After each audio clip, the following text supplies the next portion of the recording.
media yafetu kusensonga bana imwe bale nyozo wandi sani era zwandi sani alhamdulillah bana SB wanji zile nsawo 10 alenda komyawo agambye okumala okutikula ensawo za sementi waliwo ebirala. Amina mweza bolo lino omukisa guno mukisa sigulabanga kyangambera kyali waziwa tampangayo yadde kapiro zwandi sani banange alhamdulillah bakabutuse ne yanziza nnyo ne yanzege alhamdulillah ya Allah musisa alivuddemu nera kale kyegamba gegama gegamba yone yali mukazi waffe ne woyita abantu nobabuuza bakakase yono nanoba yoyo yali atadde TV mukakutiya yoyo ono wa mutwalo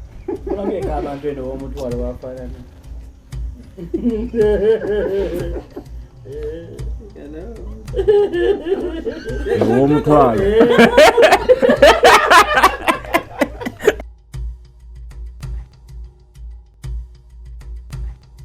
Are you interested in upgrading your sleeping and bathing experience? Then Ziwa & Sons is the right spot for you. We sell blankets, bed sheets, duvet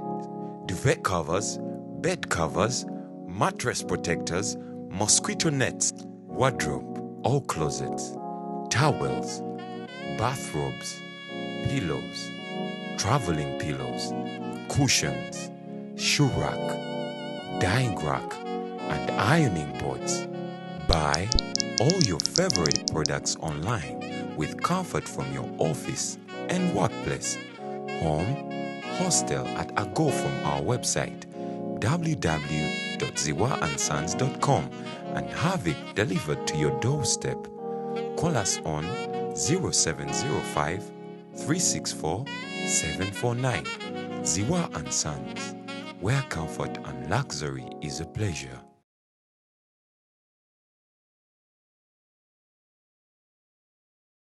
Jahazi pia munyonyonga musanvu Septemba 2024 egenda kudamoko bomboja ati Mickey Wine live concert tusabale Surubada High School ekutusaka Mickey Wine Surubada Kingi agera kuchakala Jahazi pia munyonyo musanvu Septemba 2024 okuingira mtwale ebiri yepi mtwale 5 hadi meza milioni 3 hadi tusabale ku Jahazi pia munyonyo karako wala bamwagala n'abatamwagala abasaideni n'abasaideno mwena mujja muwagire Mickey Wine atenga werekedwa kabayimbi bonna kokana bakomedianzi batikitokazi sawa birezo kubacanga milyango jigulawo toleta fujo Uganda polisi eri ku security ebyokusanyisa by'abaana byonna webiri abaana mbalete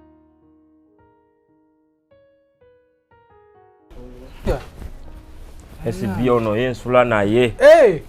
okyamulina nkyamulina oyo nsula naye sooka oleke kati osula naye kano nekagattawo ka oyiro oyo sirimwerabira jajapolo wangi ka oyiro nekagattawo ka oyiro kagattangawo oyinza n'okukayita akasabuuni naye nga kiriya naye nga ye mulina sirimwerabira sijja nakwatula linnya naye nga bamumanyi mumumanyi kwaswa ku buliri nsula naye emitwetwe mugagga wange Spice muleke olaba n'olulala namutya kisi nagikuba kacupa yali ankolera ekimansulo nga weziwera saa mukaaga omukazi yanfuga nga sola nakutambula nga buli wembeera ngamba nti tolina gy'olaga wampasa sagala ongateko mukazi mulala oba oyagala gere mubimansulo nze bimansulo mbimanyi ngono yakinkolera ng'akola ate kozi ng'alembeka amazzi gweoyo golaba ayina eriwo ng'esidiuyo bya mutwalo mama kale kenda nga ggwe kamala okwaniriza omugenyi wange ono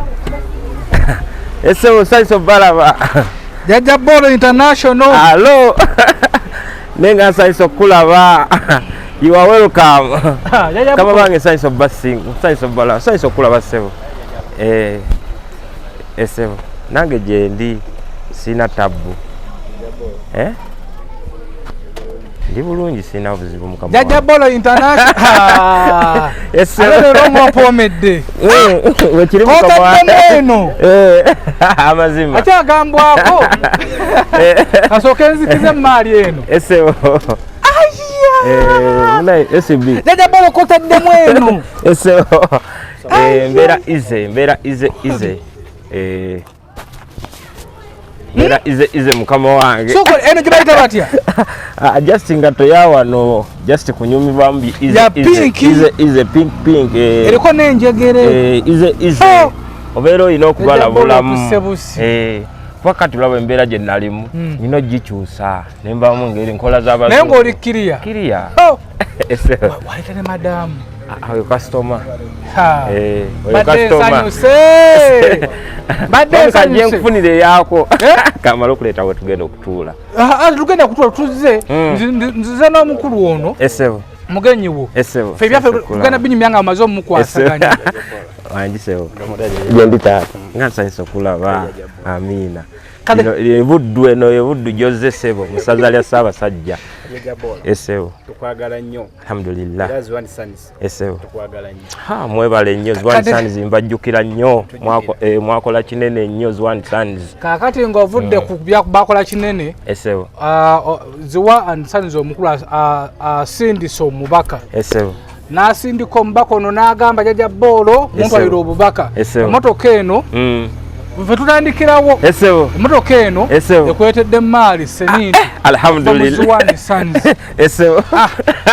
zino akwadde ensawo za seminti 10 Zwan Sons wahima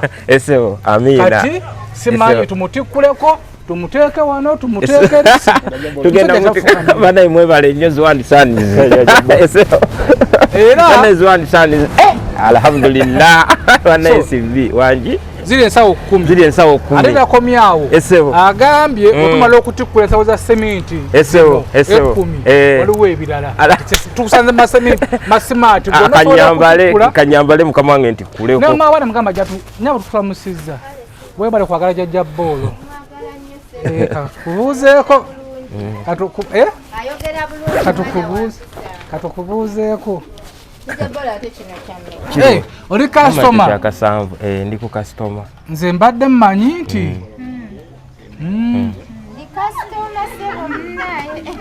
ono customer nyigampedeze mbadde mmanyi Zwan Sons mbadde mmanyi twagwa dda mu bintu ya Allah banaye nfunyeyo ne ku seminti omulala ofunyeyo ku seminti omulala wallahi soko oguza customer kasooke nguze customer SB ya Allah bannange kakano so nga waguza customer omukulu ono obudde mu Zwan Sons basanga ku mukwanake Zwan Sons tuludde nga tulanga nabo era tubeebaza okubeera nga batambudde naffe naye nabo bafaani ba Jajja Bolo nnyo era olunaku olwaleero olunaku olwokwosa gye twafunyeko kasimu nagamba nti njagala kubatuma mukwagala okututuma leero ne lukeera n'atutikka ensawo za seminti 10 n'ebirala tulijjako kanzije tujjeko mukama wange ngenda kujjako kubanga n'atutikka ensawo za seminti 10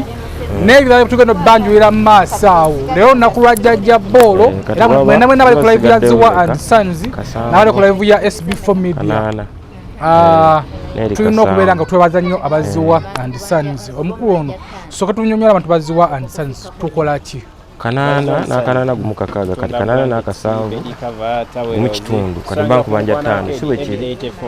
neyanziza mama kati ngenda kufuna akaveera wano bakemba mutenawo kaduga bwate eri wala Jajja tumusanze era ndowooza mbale temutuuka nga kenga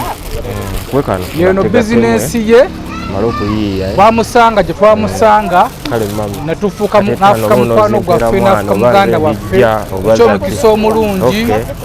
abantu ne batuyambako mikwano gye natandika bizinesi SB nsanyisa okulaba alhamdulillah memaliriza naye ngenda kumuggyako kubanga tusitwebusi tuzijajja Bolo tetweyambula shia Zwan Sons ankubyeko ettu alhamdulillah Zwan Sons nga wamaanyi baba soko gye aliwo agenda okunyambakoko katono wano nona alikubyako esoko je baba oyajja kunyambako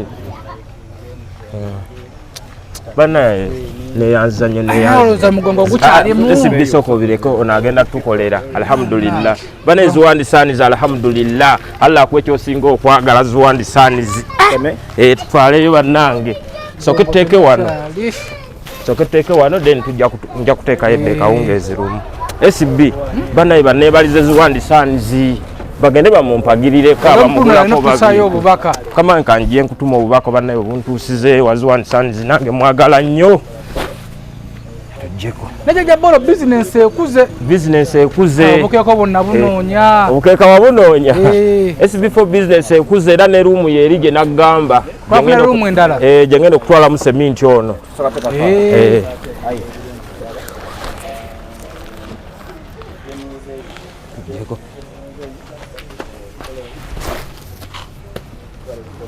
SB kamala okujjako mu butuufu nebaza Ziwandi Sons kyankoledde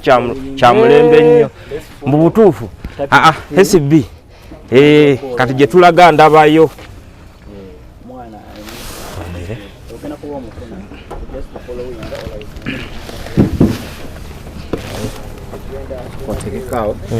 tekaawo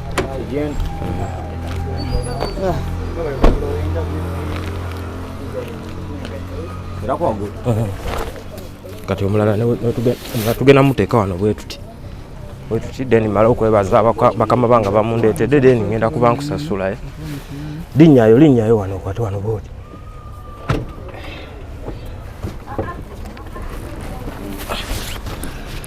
ndako wali boodi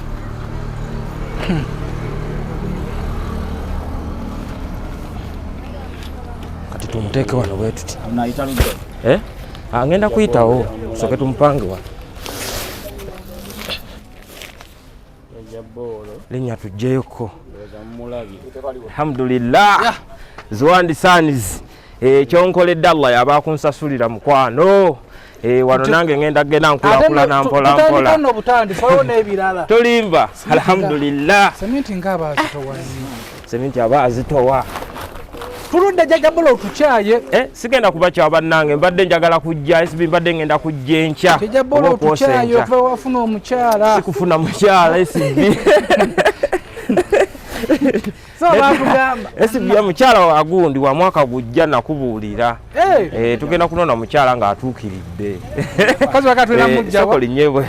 tugenda tumunoonye oba Lukunjiri oba wakale walawalako nga si kibuga bana bomuno bayaye kyogamba baneiba bano baneiba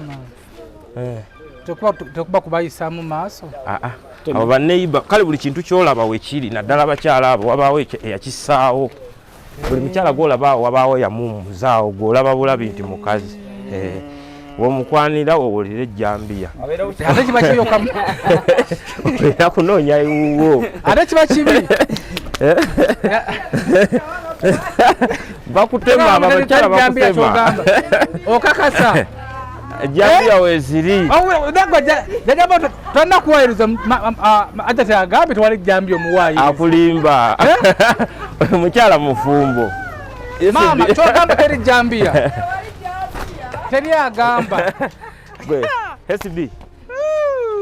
tujja genda tunoonya omukyala olaba sayizi y'omukyala gye njagala alwa nga woolaba omukyala sayizi kale wuuyo waali sokogere wali siwe kiri wamma nimwe bannaalongo bayinza okuntema mulina babba bammwe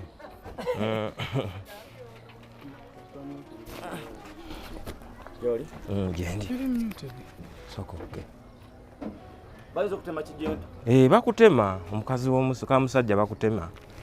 yakulimba mbu simuyina negwa oba omulaba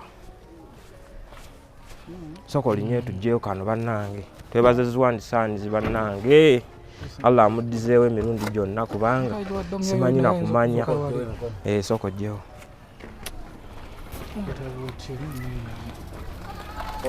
buwaddeyo buwaddeyo soke mpona omukulu emaali yasikemu alhamdulillah taata tweyanza tuleeterako ssebo amina ssebo mukama akuddizeewo mukama akuwemu obulungi ssebo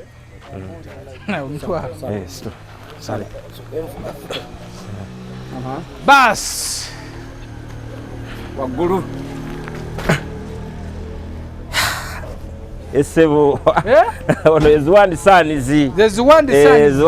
so omukulu agambye supportinze mu business yo sawa za sementi 10 alhamdulillah bana SB nkuwechi Ziwandi Sons joli nkutumidde Allah yebale kuwa sente Allah yebale kuteka mutima gwagaliza alhamdulillah bakabutuse naye wagamba okumpa njakuwa banayo banakuwachi SB atole nakumpa kizendi salo nganokuba nabakazi aba basatu naye nakwesaba ko jajja bolo mperi omukyala eno buli gwenzijja vayo gwe munanga ovayo boto ngenda kunoonya omukyala SB ngenda mufuna omukyala olugende naye kusimu aliwa bwetogedde naye kusimu kamukubire nakati banna kamukubire anyway Ziwandi Sons tweyanziza nnyo asawo za semiti zozituusa alhamdulillah Ziwandi Sons Allah akuwemu obulungi asawo za semiti zituuse yagambye akwagala nnyo bale kubeera musajja mukozi eseba alhamdulillah najja bolo onyirira naku zino sebo anyirira alhamdulillah osinga n'okunyirira kanyiriremukko SB nabona SB nasibako enjalo okumala ewiiki SB nga nze omutwalo ngulaba muntu yagukutte ebiri sente nyingi nga nziraba ku TV ne kati ku budde buno banerinde ze viva wencha ze seroma owencha Ziwandi Sons webale nnyo kati Ziwandi Sons omukulu watunyonyodde batunda bed cover batunda emifaliso batunda amasuuka otimba bwansiri kalonda yenna kati agambye jajja bolo omukulu namusindise nangamba jajja bolo mugendeeyo azze kukyusa nsulayo kukyusa bulamu bwange nsula yange kukyusa nsulayo taata leete maali takomye ku zino zokka agambye njagala tukyuse ensula ya jajja bolo wabanga wadde asula ku mufaliso guli mufaliso kaffe gokyalina guli ogwasofa guli gwe twava nagweri mbadde nkyalina mufaliso guli ogwalimu Sofi gwe yali akikyeriwo tukogenda oguleete ngende nguleete tugulabe gule mufalisi abatagulaba mu kusooka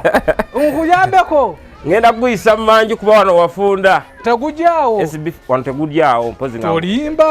nga nguyisiza wali eri gujyawo wano tegujyawo kuba kati olubawo nalusembeza wali tuyite manju ate bino binajjawo byonna bigenda kujja kubamba jja biseera mu manju kuba kati wano eri nyinayo omulyango omukulu ono kimuleese esebo ave wano nga ekiriri kikyuse esebo alhamdulillah tuyite mu manju walikira tujjeyo kagende nzigulewo deni male mbayite sooka ogulewo oba wala byasoose okweka waliyo aliyo jajja bolo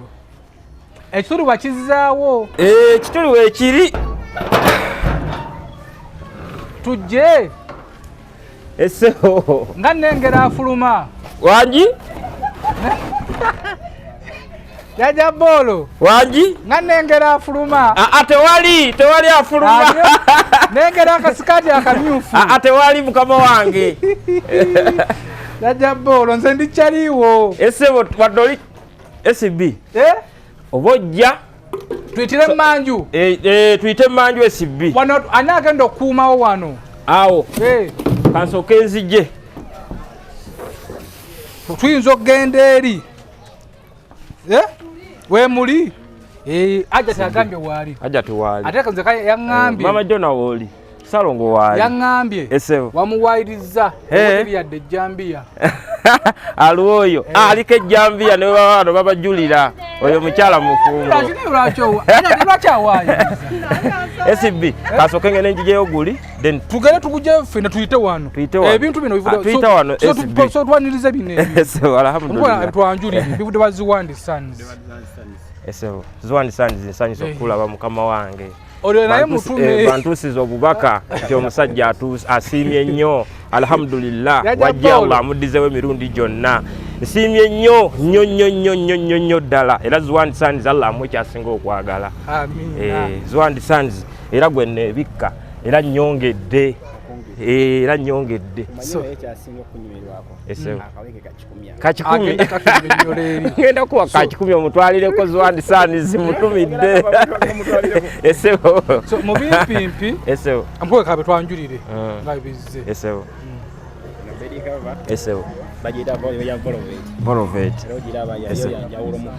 cover ya Volovet alhamdulillah Juma geno nkumireko ku mulyango guli emanjunzi gye esebo esebo alhamdulillah amina mwenye dabolo lino omukisa guno mukisa sigulabanga kyangambera kyali waziwa tampangayo yadde kapiro Zwandi Sons banange alhamdulillah bakabutuse neyanziza nnyo neyanzeege gwe abakyala ndoza mukirengera mubeere steady tugende bakole ki abakyala ndi mukulongoosa babeere steady tola abakyala yagala kusulako mu buli obulungi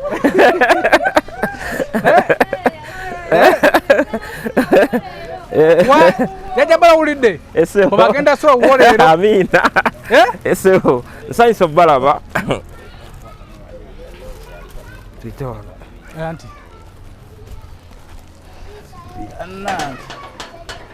tusanyisa obalaba anaye tusanyisa obalaba ogambye babeere steady babeere steady kubanga tusooka tuteeke wano bwe wati esibikale tulabe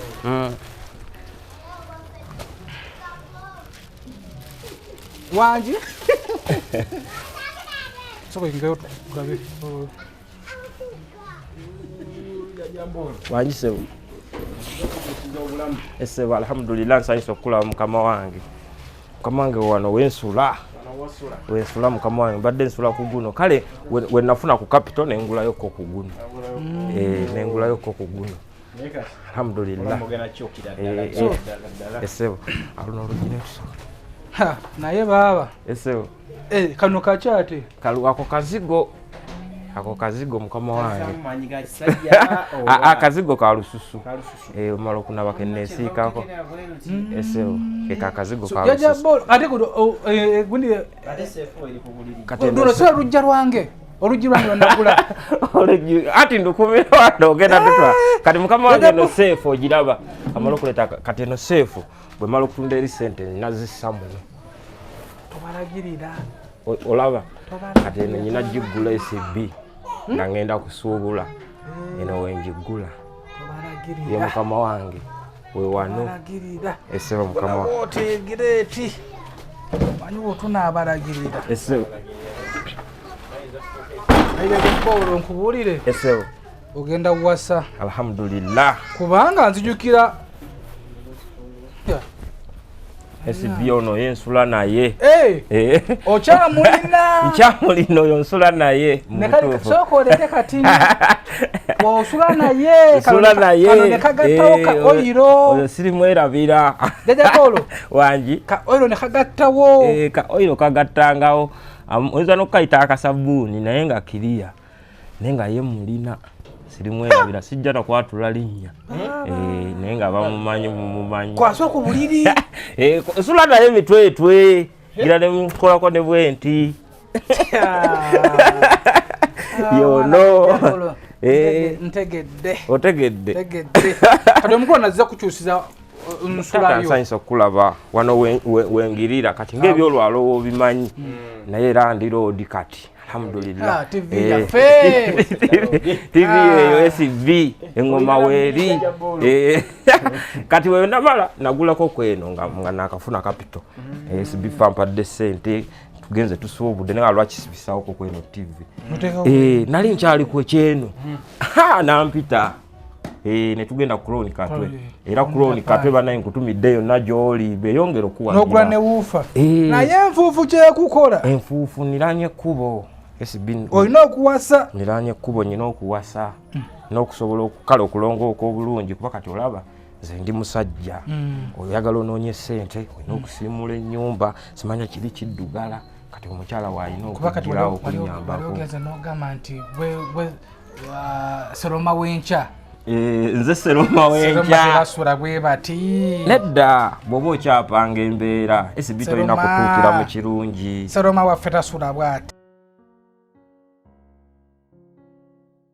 Basebo ne banyabo mbalamusizza amannya Maama Fiina akwira abasawo b'ekinnansi mu ggwanga. Tusobola okulabula abantu mwenna mu Uganda yonna n'ensi yonna okutwaliza awamu nti nina abafere abakozesa erinnya lyange ne babba abantu. Bali ku Facebook, bali ku TikTok, bali ku mikutu gyonna. Nga beefudde Maama Fiina. Maama Fiina oba onoonya obujjanjabi bwo bawetaaga bujjanjabi obusisinkana bulenga wokka Mityana Road lunaku luba lwa Sunday. Maama Fiina tajjanjabira ku Facebook, Maama Fiina tajjanjabira ku TikTok. Maama Fiina essimu ze zino 0772 45 89 64 ne 0782 95 17 21. Oyo gw'odiiringa naye ku Facebook oyo mufere si Maama Fiina. Nana Habu Mouthwash ly'eddagala ettuufu lye nnakakasa mu kujjanjaba endwadde z'amannyo. Amannyo gakuluma bw'ossaayo ekyokya oba ekinnyogo gagasanyalala bw'osenya ovaamu olusaayisaayi oba ogayiza ludda lumu. Senyesa Nana naye weegendereza abafere tebakuguza kappa mu kkutiya musange mu famasi zonna. Nana yakakasibwa National Drug Authority.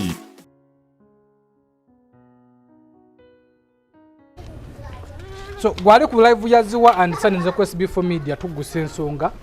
leera abaziwa and Sons basaza okukyalawo ko kujajja bolo okukyusa ensula ye bono kwongera mu business ye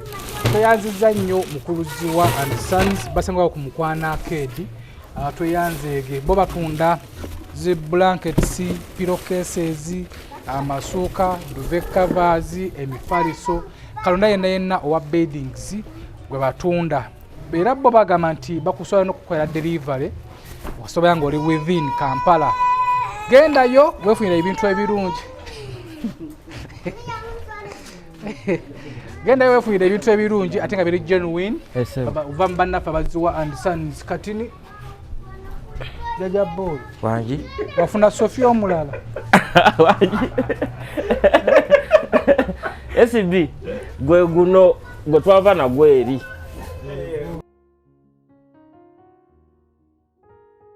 Are you interested in upgrading your sleeping and bathing experience? Then Ziwa and Sons is the right spot for you. We sell blankets, bed sheets, duvet covers, bed covers, mattress protectors, mosquito nets, wardrobe, all closets, towels, bathrobes, pillows, traveling pillows, cushions, shoe rack, dyeing rack, and ironing boards. Buy all your favorite products online with comfort from your office and workplace, home, hostel at a go from our website www.ziwaansons.com and have it delivered to your doorstep. Call us on 0705 364 749. Ziwa and Sons, where comfort and luxury is a pleasure.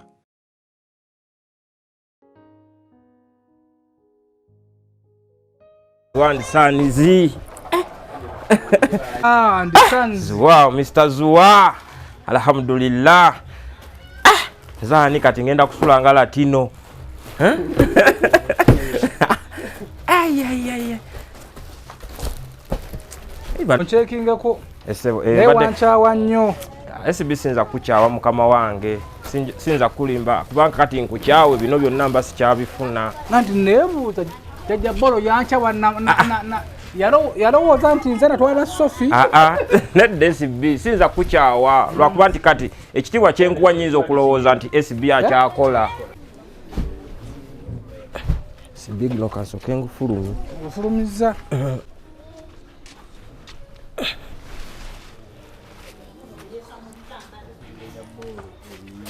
Mutereza bamukola. Nambole bamukola. Ka 10 kiriya. Kale 10 wali. 10 wali. So Yagambe ka 10 karu. Ka 10 mwekali. Wagwe ddala kangi. Mbamu na bungi. Mwebuli. Wagwe kagundi kalamba. Kakebe kaba kakebe kalamba. Kati nze nyinza okuwa akamunkamu kuba nze ndi client aba kolaki kubanga esebo simbadde mmanyi nti osobola ku pharmacy nokula empeke emu ngula olwokusevinga ngula nyingi kagula akapaketi kaba ka mitwalo 2 bwe kaggweramu nange mba maze okulya. Wagula akapaketi n'oteeka mu nagula kacupa. Kati omira buli lunaku doozi? Amumirako kamu nga mufunye. Mukama nenda kusokoleko dde eno bwoti mala okutereezaamu kwano katono.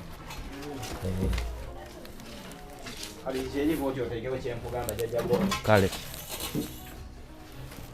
kana katimba kabayita batya? Katimba sikamanyi mukama wange era tubuuza mukulu oli. Fostandi. Kale mukama wange Jajabolo leero atusse bussi. Nambole Jajabolo switch etekako egundi yeruwa Steve eri wali eri wangi switch etekako light yo. Switch etekako light yange eri awo lero akuba kati ttala yakuba mukama wange. Kati osula otya? Okusula nkozesa TV nga right. TV okozesa atya? TV gyenkozesa nga light kati kano nkataddeyo gyenkozesa nga light kubanga ettala yakuba. Naye mukama w'amaanyi SB naye eddala olina okuwasa esebo kubanga enfuufu eno esebo enfuufu kyenyina okwerwanako kyokka zonna musotali enfuufu yaziyitamu byonna ngenda kubirongoosa mukama wange newe mba kati engeri gye niraanye ekkubo enfuufu eyitamu wali wonna nejja n'eno naye nga ekintu kyankasa kibaawo nsobola okukirongoosa n'embeera ejja kukyuka mpola mpola mukama wange. Bana mutapinga screen kuba kusinziira ku mbeera gye nalimu kano nkaleke bwe nti esebo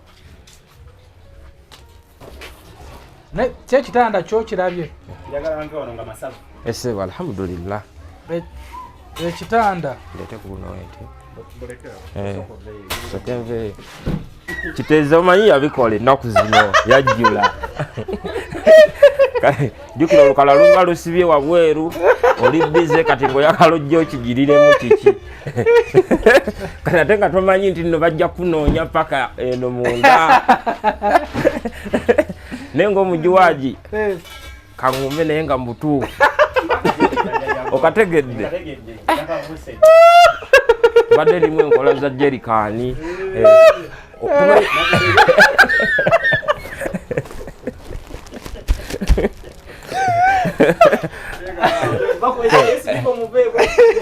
kati mbadde saabuuse mukama wange mbadde saabuuse naye enkola z'ekitezi tokola kikola atya kitezi ennaku zino yagiwunyisa wajjula era woba ogize kitezi yaleeta obuzibu. Juli bya Luganda tusanise okukulaba Juli bya Luganda. Juli bya Luganda ye top fan wa adange ataka nago akavako gwoka konye kuba gwoka konye ne aneze bali bajja gwe ebeeranga nkala nenkala yange ebeerayo jukira oba bize oba nsooka enfulumemu awula nkubuulire ng'oba ngume mbadde sigenda nakubuusa mbadde nja kubuuka mbadde nja buuka wallahi gwe obwavu tebumanyi nnyumba mbi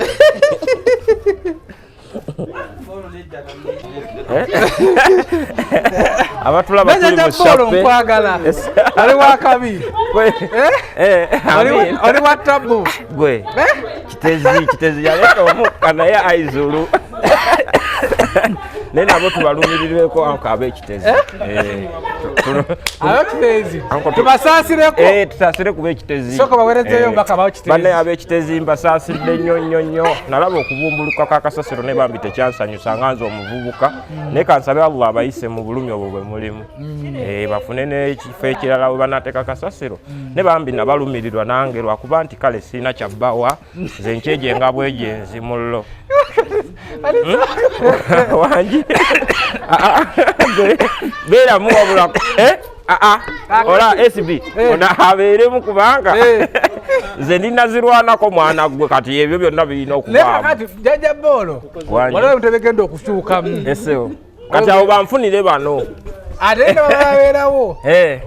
waliwo ebintu ebigenda okukyukamu mu mbeera nga bwetyo.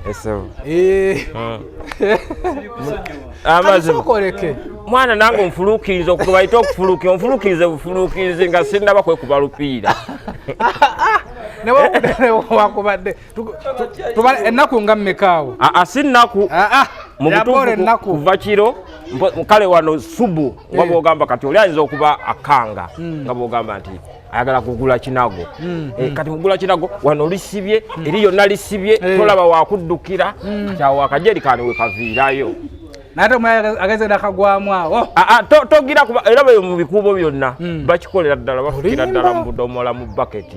bayiwa kawungeezi abasuubuzi we babeera. Obadde osubira kuyiwa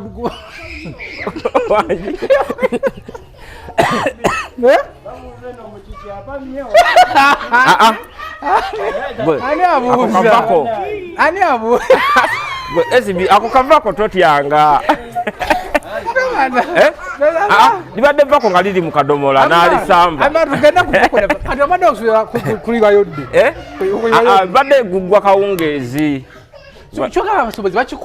Abasuubuzi bakikola kuba kati abantu balisibisa eno balisibisiza baba temunyiiga abasuubuzi bakikola abasuubuzi bafuka mu baketi ono amuyaayana ono amuyaayanya. Abakitegeeza n'abasuubuzi betwala mu kibuga ab'amaanyi ba Ajasini biri muli Burundi nedda bakawulidde naye ate bagamba balingirize nabo mu live bakayiseemu nedda kankubula ekintu kimu kati obeera otunda oli akuyaayanya abakazi batudde ku bbalaza kyoze eno ziri mu mayiro mpanvu noga kati yo susu ngenda kufuna baketi. Oyinza okugenda okugamba nti onoonye gy'ofuuka n'ojja nga bakubye ensoobo edduuka liweddewo kati kasooba nga tewali abuuka lwakuba nti gwe obuuse ani nange mbadde nalobye badde nalobye naye muno togyali. Gajabolo otuviiridde eri gwe otusooseeyo eno otuviiriddeyo bwe tuti walize n'odduka n'osooka otwala anti wano onere baddewo enkala y'abantu baddeemu nabo bennyini era agenda okusula kuyiwa akadomola ako baba bamaze okudda mu mujji zaabwe naye kati nga omanyi abakazi enkala esibye kati nga twesobolera bayitamu mu budde buno ate onguddeko bugwi. Kati sokoleke waliwo distance ki paka wali bwoti? Paka wali kati awaddewo olukala lw'abamali ne wano olukala lw'abamali era nga bajja ga mulenzi kiki ekyo kyafase notalaafiya kati nadde gyalandisibira eri bwe nti kati laba ono wakakinkini naye byonna tebyali baddewo abamanya okwese era kale tekajja nakuleekaana kaleekanye akakubyemu omugu naye kakati saasira akubyemu omugu naye nga aizulu naye nga abasuubuzi we tubeera bw'oyaayaana nti ogenda kutwala erisusu osanga bakubbye naye wangi tebereza asigaddeyo eri era kulwa Allah ojja kunsonyiwa nedda kulwa Allah nsonyiwa nsonyiwa Allah atonda abantu be n'ebintu bye era buli kyolaba yatonda kyonna kyamugaso bamugambirawo ddala asimanyi kulimba kiro nawe kiro nakungeeza kale tetulabe nedda nali kaleesa ate kati kaleete nkaleete nawe anti kati gwe kati lunaku onaalabisa maaso onaalabisa maaso nedda tulinamu experience wenuba wagabe kumakya wagabe ekyonde kumakya wate ludafuka gwa yero olunaku lumu gwa yero nawe oba otadde nnyo mu kitaala oba otadde nnyo mu kitaala toleeta wamma toleeta ama oba atadde mu kitaala toleeta tusomese abantu abali eyo wenuba lunaku lumu kabaka yero naku nga 2 kabaka fuuse nga aka brown awo kali naku nga 3 nyaawo kaba nga ka black tekayinza kutuukayo mwezi ennaku kuba wenkasa wafunda banza olunaku ngiraako kadomola kalamba buli lunaku mulo nkubuulira kuba sirinawo batooto nti naaswala oba baki katetera omuntu azimba embeera naawe kati nyinza okugamba nti ngenda eri simanya ntwalwa musula eri sanga wano ebintu banneewaludde jjukira evako likoma eri bintu wakigazi eringa supermarket kati obaamu n'ogamba enju yange wagazi kanzire eno ebyo bya bulijjo shia tonzi waffe yasalawo Allah ajja kuntereza mpola mpola katuuse gwe nedda anti oba owulira bwandasi anti bwandasi kweli neto gyali era njagala kibere kyama kyaffe kyafaaba tobuusa tobuusa nali kweddemu olukwe olanga asobola kulyamu olukwe kyafaaba ezo suguli za duniya mulo yasalawo alaali naye nga bali kwesi before media tugusa ensonga togyali gwe togyali tetuna babuusa mulo kuba nkubulidde kijja lwaki wano wetuli mukyala we yabeeranga eno bwati yabeeranga eno kati muguno yali apakinzewo ebintu ng'agenda bisaawo ayita muline ekkubo kati kali kasaaka ate kali okalaba ne luli luki kati toilet ze ziri ezisembeeri gyoli gwe ekintu kyakutte dda wagi gumu kasanvu ekintu kyakutte dda aizulu ekijja kijje katabampepese mulo bino bisima mbere sokujja tukwatirako wanene ajja tukwatirako wane ajengera kumukunda tusaba kukuyambako omukulu oli akatimba soko jiveyo jajjabbo bingira waka akatimba kaja omukwatireko akatimba mukwatireko awo tewali kyowulira maama akambe kanzije nyina akambe tewali gwe wayidde buzzi ali kiriwo bagulipanga mpe kukamba okatono olinako kambe amana ono ye mujulizi kati ye mujulizi soko je maama oyina kyowulidde soko mpe kukamba okatono kiki mama guni nga weesika kiki waliyo omusota kiki olabyeyo ekibbo nze sirina kyensiriza kyonna asinza Allah tolina na Qur'ani mu nju yange sirinamu wadde ekibbo nsinza Allah subhanahu wa ta'ala Qur'ani sirina naye nga nja kufuna Qur'ani ezo zeetaaga mu mizikiti mwe muba abantu abangi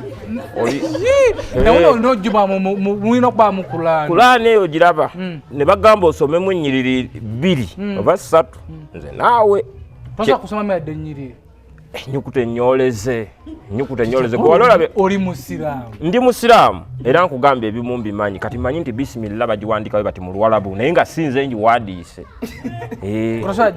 nzibu Oluwalabu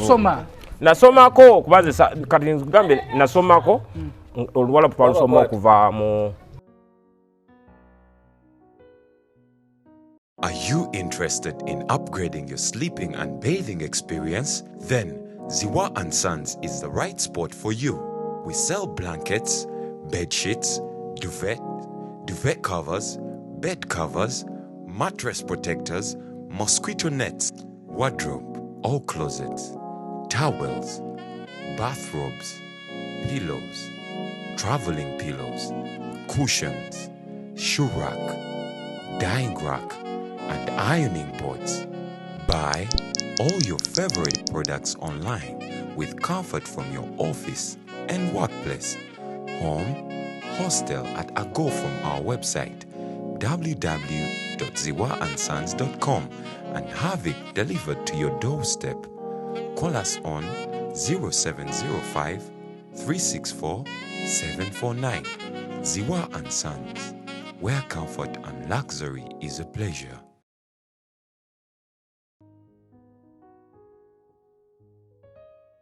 Bacho ayongera maaso kubera nga bali mu kupepeta jajja bolo. Alhamdulillah. Bali mu pepeta.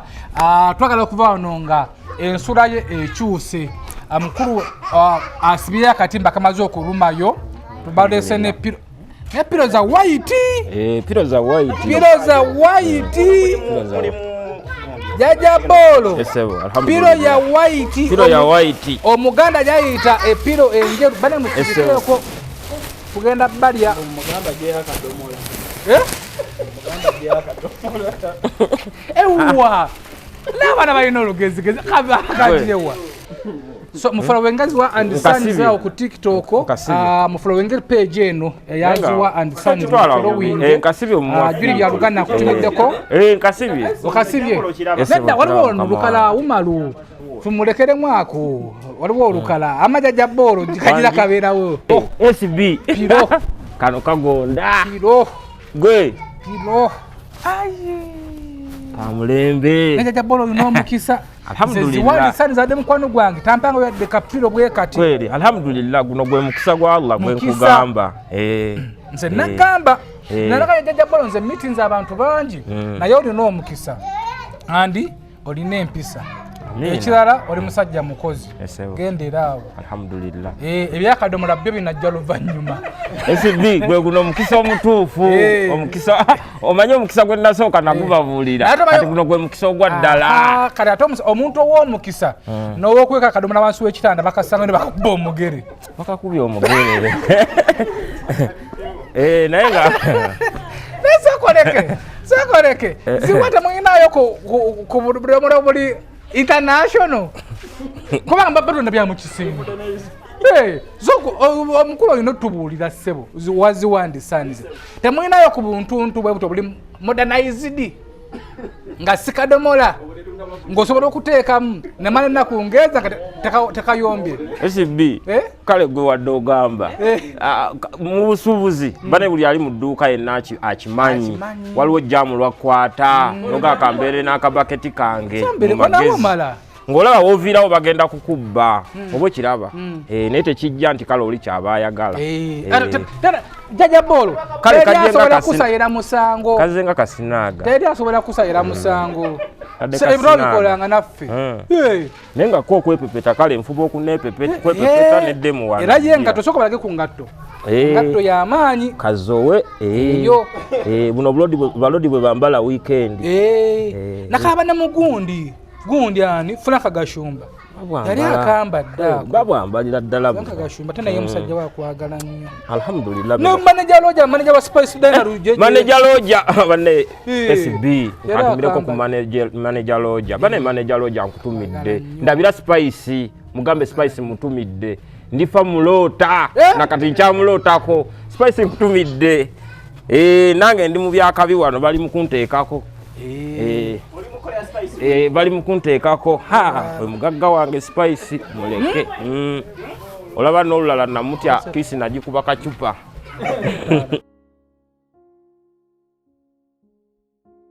Bassebo ne bannyabo mbalamusizza amannya Maama Fiina akulira abasawo b'ekinnansi mu ggwanga. Tusobola okulabula abantu mwenna mu Uganda yonna n'ensi yonna okutwaliza awamu nti nina abafere abakozesa erinnya lyange ne babba abantu. Bali ku Facebook, bali ku TikTok, bali ku mikutu gyonna nga beefudde Maama Fiina. Maama Fiina oba onoonya obujjanjabi bwo bawetaaga bujjanjabi bwo businkana bulenga wokka Mityana Road lunaku luba lwa Sunday. Maama Fiina tajjanjabira ku Facebook, Maama Fiina tajjanjabira ku TikTok. Maama Fiina essimu ze zino 0772 45 89 64 ne 0782 95 17 21. Oyo gwodiringa naye ku Facebook oyo mufere si Maama Fiina.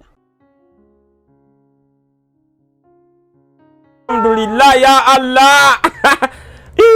musisa alivuddemu Allah yali agamba mujje ku nsi nga simanyi biriyo Ziwa and Sons Allah akwekyo osinga okwagala alhamdulillah kiwedde mu bimpimpi esebo kali amanywe bakajjayo kali kano ogira wali bwoti Esebo. mukajjamu Ndabyewo mukama wange. Wali wali akawannala side eno. Ngire side eno. Wali akawannala naye nga aizu. Okajjamu bwoti. Esebo. Okirabye. Kati bwozuukuka ng'okakwata bwoti. Esebo. Esebo. Okaza wano mu kahando. Ziwandi Sons Esebo. Esebo. Esebo. Soko gire akawannala ajakayiya wali akava nako akavako wani naye nga aizu sinza kakkiriza ate era we tunaava bajja kateekayo akateekerayo ddala esibi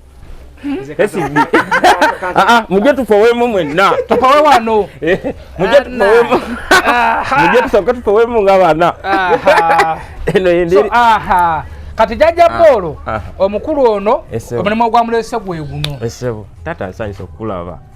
Esebo nsiimye nze omulimu ogwandese alhamdulillah kati abantu bobaka kibobawa bannanga abatulaba mwenna obaka bwembawa mugende owa Ziwani Sons mumumpagirireko muguleko ku Volvet bed cover za Volvet mugende mumumpagirireko pillowcase gyeziri mattress byonna gyebiri butimba bwansiri mifaliso nange wenyiridde siyenza omusajja yalimu bane Ziwani Sons kutumidde siyenza omusajja yalimu nnimiro omukulu mu bimpimpi buno obutimba waziwa bei yakuteesa tosobola bagamba nti bei ng'akatimba mukano bei yakuteesa bajja kujja kudduka bateese ne bed cover tebawadde bed cover gyebawadde Jajja Bolo naye ku dduka gyeziri mu colors ez'enjawulo pillowcases gyeziri mu colors ez'enjawulo tawulo masuuka butimba bwa nsiri so blankets buli kimu kalonda yenna mpozi kyenina okubuuza kitulina okubuuza oba ku ngeri gye tubadde twogerako wali ey'akadomola kuba nayo nsonga ya kisenge mulimu abasuubuzi nga bali mu bizimbe byabwe mulimu abasuubuzi nga bali kati nga Jajja Bolo nti waliyo bizinesi nga tajja kusobola kudduka ate atwaleyo eri kati mukirowoozeeko ekintu ekyo Jajja Bolo tugenda kukulowoozaako bana ekyo kiba kya buto nnyo naye nja kwetereza mpolampola Jajja Bolo nze nkugamba nze Richard wange ekikyamu nkikugamba naye ekyo tewali asobola kikunyenyeza tewali komenti gy'otaddewo nti eri baba bagenda kunkuba ennago ng'atendaga nti nziruka era ekyo tolina kuddawo kugamba nti ekyo tukikula ate nabadde simanyi gwokyalina wano eno fe tutwala mu mmotoka nze ne Umaru kweri wama Umaru Ziwa and Sons ayina emmotoka yeyo gyatambwiramu aliya ya black narulino yalantwalako nendaba akacupa mu luggi wano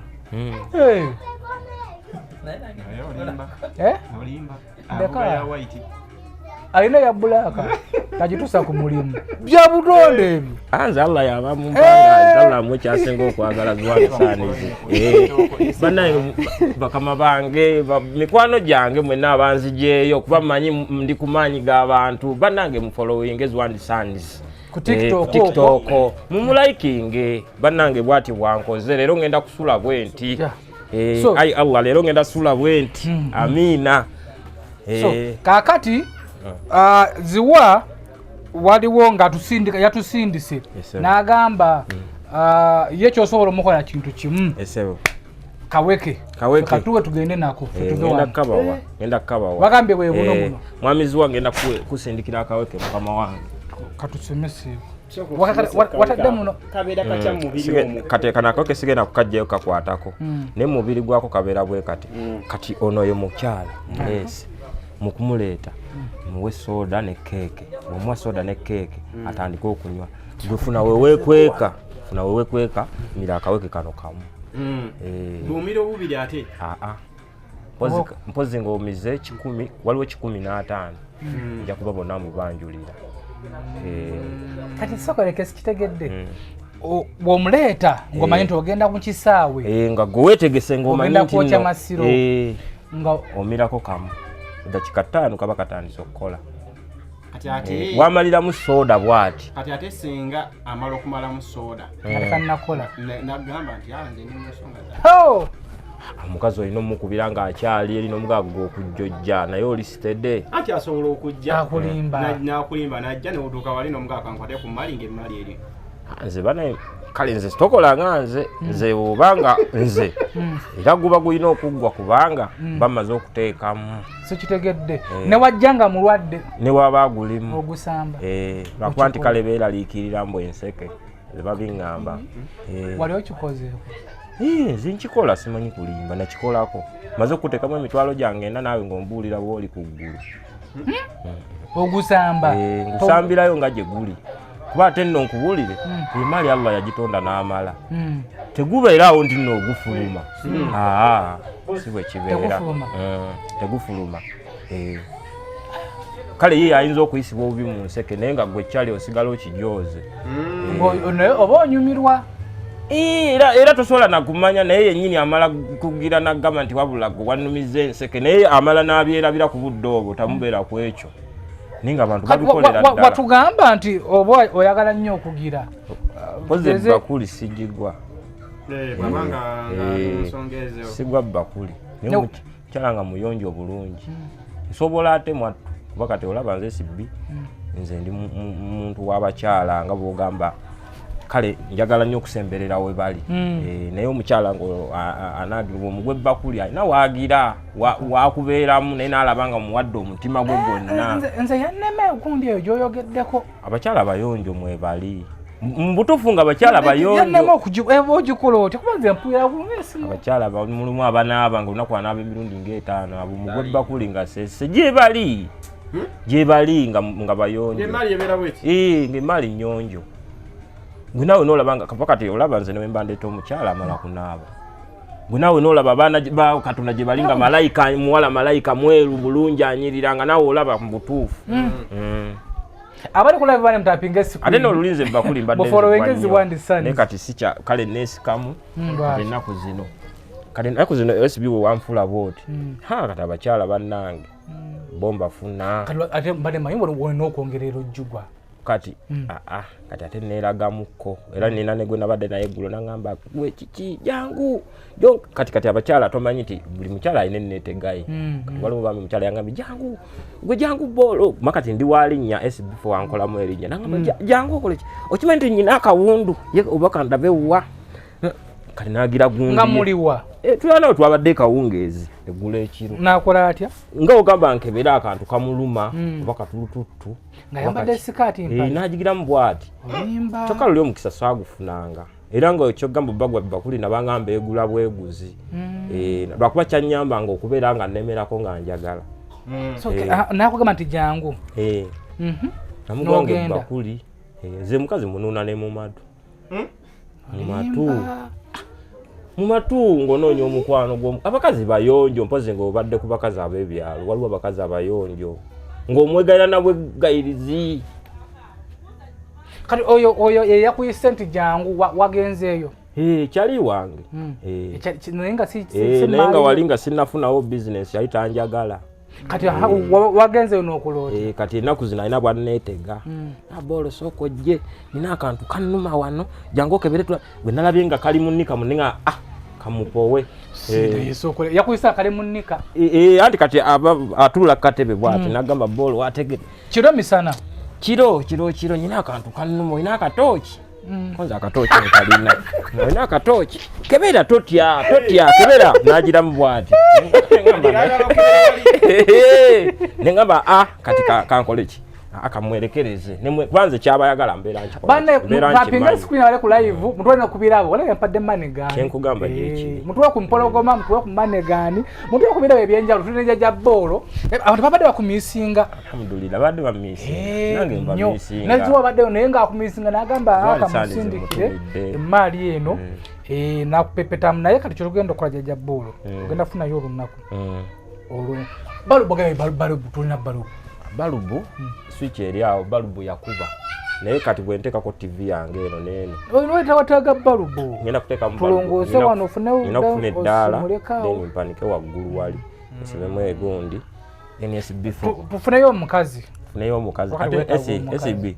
mutufu amakate gayonjeka oli musajja kati labayo nina okugenda njoze engoye banze neeyoleza osobola okubeera nga bizinesi sigiryamu neeyoleza omala okweyoleza olina okulabirira ebintu bye nga biyonjo byoguza abantu olina okusiimula ennyumba kale emirimu mingi nga oli bwogu bakuyita waliwo ebyokusuubula olina okugenda okusuubula mu tawuni olina okugenda okukola bweti engato zirina okubwa buli kimu ate nga olina obikola wetagayo omukyala kati mukyala tufuna mukyala atya SB nakugamba kale lwakuba nti ebintu bino bizibu nze omukyala omulungi anyumira nnyo okulaba n'omweru bulungi n'omuzibu naye kati kyenjagala kiki na SB4 njagala omukyala kale nga yalalabyeko ku nnaku naye lulina kigamba ono abatalabye ku nnaku abatagenda kusobola kunzigusa yaba agenda kulowooza sente nzifunye bufunye awo njagala olinga ne bwe tukola emitwalo 2 tusobola okulya mukene tugereze olwokuba tuba tulina kyetugoba kuba kati nze omukyala gwe njagala okufuna njagala nzimbe mu kintu eki nja mugamba capital muyina naye ate njagala kuzimba eri waffe baze tulina okuddayo nja kudda tufuneyo nakutugendeyo tandika okubanga nkunganyiza sente z'amatafali ngenda ettaka kulyetemera manyi nti ngenda ddirinnya ettaka bulungi ly'amatafali emitwalo egi 2 kati omukyala gwe naleeta ku bizinesi njagala nkunganyize sente ezisobola okuba nga zijja kunyambako okugula amabaati olede sementi z'emutunda wano kale abeere nga asobola okunterekera sente zino wentekamu amaanyi bwe kuba amatafali malengoche sebo ojja kulanga SB4 nyina n'ennyumba ya mwamba kozi nyumba ya mwamba yebeera etya nyumba ya mwamba eyiwo eno saidi yeno nene saidi yeno nga singa kalike nina akamusoliri sekondi siza tugaana mbo basula mu kibbo nyumba eriko tujerega basula mu za mwamba mwamba nyumba nnungi kubanga era olaba ne bakadde baffe bajjajjaffe bazinanga za ttaka nga za mwamba mwamba ekomye obukomi mwamba yakadda nnungi nnyungize biroto byange gye njagala okuzimba era SB4 business wemala okuterera obulungi Allah n'atusaasira tuba tuzaako kya mukyala then ekyo mukyala bwe kizza business alhamdulillah ebyokusula kati obuzibu omukulu ono kubasindise waziwa twaze naye mu mmotoka naye nga Spice Diana muli bubi kati akagundi kakabbi aka Spice Diana ko tewali akatwala okalabako njakafuna akabye nedda kalina Spice tebalina gye bamutwala era sebo newe ndifuuka kalodiya ndinoonya Spice oyo ne mugamba naye gwe ate Madwini yani Madwini ndooza bipapula nabigulirako bintu Madwini gye nsuubula ndaba Jordan Madwini gye nsuubula ebintu naye gundi wa Spice yakabye si ukalaba akantu ka Spice weekali Spice namujjuza n'essimu kati ekintu kimu ono Spice masannyalaze abantu SB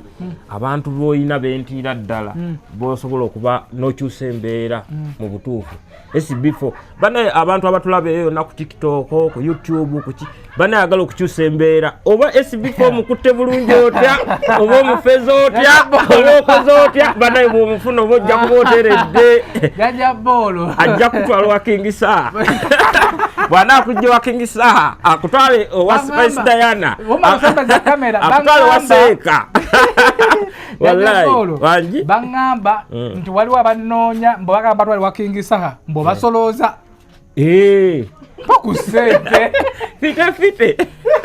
bakusente fite okuwa enamba ya King naye nga mulomba nyina nange okukolamu kuba kadata kagenda awo ndowooza ntandika okusolooza ku bantu babonye mbaje basinga okunsaba ennyo ndiko basolooza basolooze kati enamba yo nayo ngitonde kati wano SB enamba yo ngoli ziwa muterede mu nempekeze eseo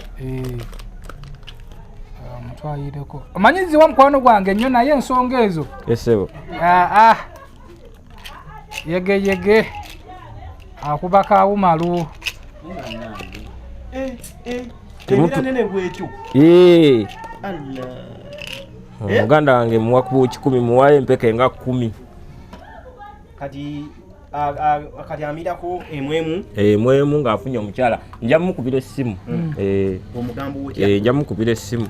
nina ne kenjagala okufunayo wali ku kafamase then babusabike bulungi then tubumuwe mu butwale tumugambe tutya mugambe bola abutumidde ali budweeyo naye buno ova mu kusota n'osogonyola buki ngenda kukabasibirira nga ntanda ngende nfune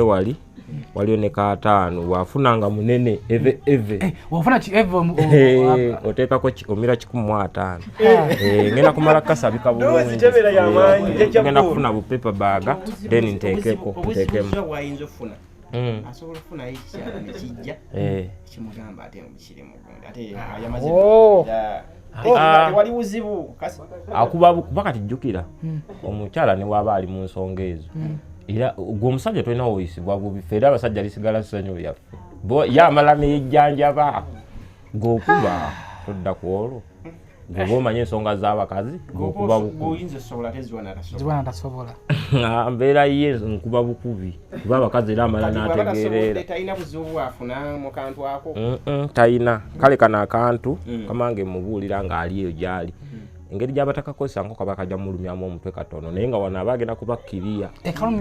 kasobola okukulumyamu omutwe katono naye kati nze nabumanyira nze kisinziira kuba kati ffe tuyita kubayiriba waliwo nyinza okuyiriba abasatu niba nga stamina sikyaziyina kati ate nza nkosa 15 waliwo ka 15 era mu famasi gyebuli oyiriba basatu mulengo kati kankugereze waliwo kye tuyita okulakaasira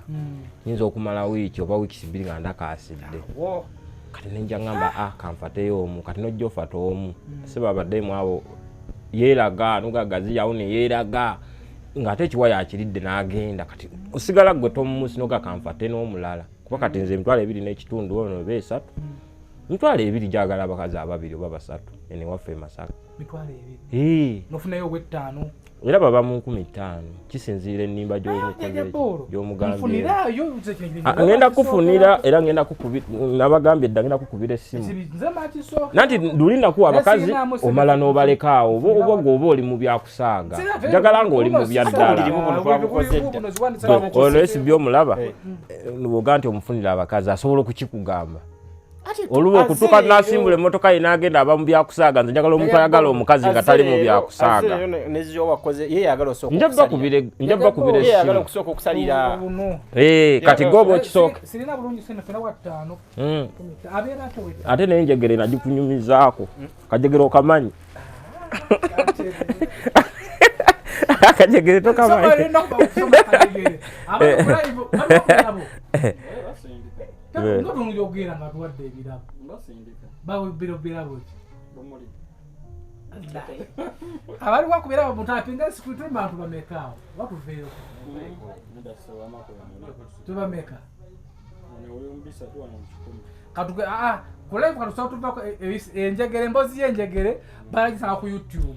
Are you interested in upgrading your sleeping and bathing experience? Then Ziwa & Sons is the right spot for you. We sell blankets, bed sheets, duvet covers, bed covers, mattress protectors, mosquito nets, wardrobe or closets, towels, bathrobes, pillows, traveling pillows, cushions, shoe rack, dyeing rack, and ironing boards. Buy all your favorite products online with comfort from your office and workplace, home, hostel at a go from our website www.ziwaansons.com and have it delivered to your doorstep. Call us on 0705 364 749. Ziwa & Sons, where comfort and luxury is a pleasure. Nana Hub Mouthwash lyeddagala ettuufu yennagakasa mu kujjanjaba endwadde z'amannyo. Amannyo gakuluma bw'ossaayo ekyokya oba ekinnyogo gagasanyalala bw'osenya ovaamu olusaayisaayi oba ogayiza ludda lumu. Senyesa Nana naye weegendereza abafere tebakuguza kappa mu kkutiya. Musange mu famasi zonna. Nana yakakasibwa National Drug Authority.